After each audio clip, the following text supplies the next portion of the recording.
Well, hello again. Welcome back to the Gospel in 3D. We are diving into important issues in our modern day as we think about the reality of being in community and how that should push us into church membership. My name is Derek Van Ruler, and I'm here to help you understand these concepts and apply them to your daily life. As I mentioned, we are talking about church membership. Last time we talked about what is it and is it biblical? This time we're going to look at why join a church. What is the purpose of joining a church in membership? So let's go ahead and dive right in. So joining a church in membership has multiple benefits. As we saw last time in Hebrews 13:17, it tells us that we are to obey our leaders and submit to their authority because they keep watch over us. I know my life. I need someone to watch over me. There are decisions that I make that sound right to me, that I need others to walk alongside me to say, that's not a good decision. And by submitting myself to a particular set of leaders within a local church, I am saying, hey, please feel free to speak into my life and help me to grow more like Christ. But what about other benefits? Well, think about what happens in a church in which there is no membership.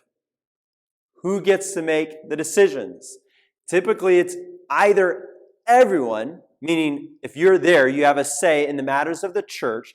That means even non-Christians would have a say in the direction of the church. Or it's an elite group of people who make all the decisions of which you're never allowed to offer your counsel to. Which is kind of odd because Peter tells us in 1 Peter 2:9 that all Christians are now priests for God, meaning all of us, by the Holy Spirit's power, have something that we can offer the local church. So by having a local church membership, the church is spelling out what it means to be a member and be able to voice what you believe is the best direction for the church. Without this formalized membership, there would be no avenue for your care and your counsel to take place. So one of the reasons for joining a local church is so you have the ability to play your part and offer counsel to a church for the decisions that they make.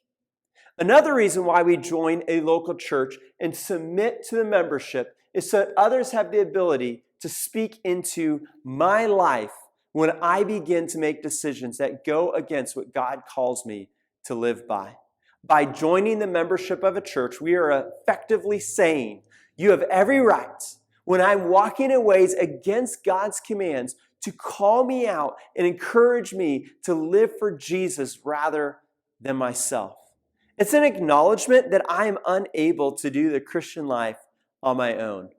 But I'm not going to give just anyone the ability to speak into my life.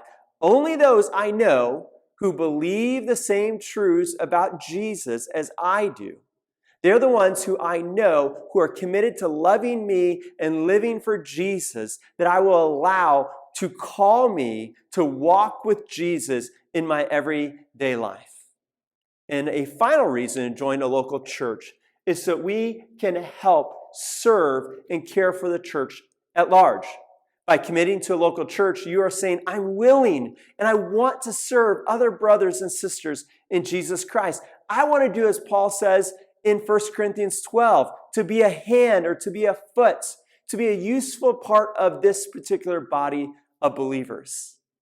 And then on top of that, I'm willing to ensure that I help guard the doctrine of this church. Paul shows us in Galatians 1:6-9. It's a letter written to the church, not the leadership, but the church, that it's up to the members of the church to determine what a church believes. And that the moment a preacher begins to teach contrary to sound doctrine, the church members must remove them. Well, how can a church remove them if there's no membership? Who gets to make that decision? Well, by declaring the parameters of who can be a member and then joining in that membership of that particular church, we can say these are the people who can make that decision. So there you have it, a couple reasons as to why you should join the membership of a church. Again, I want to encourage you to talk with your church leadership about membership and consider joining if you're not part of one. Or consider challenging any friends that you have that are not part of a church to prayerfully consider joining local church membership. And then in the next video, we will continue to pick up on this idea of membership. And until next time, God bless.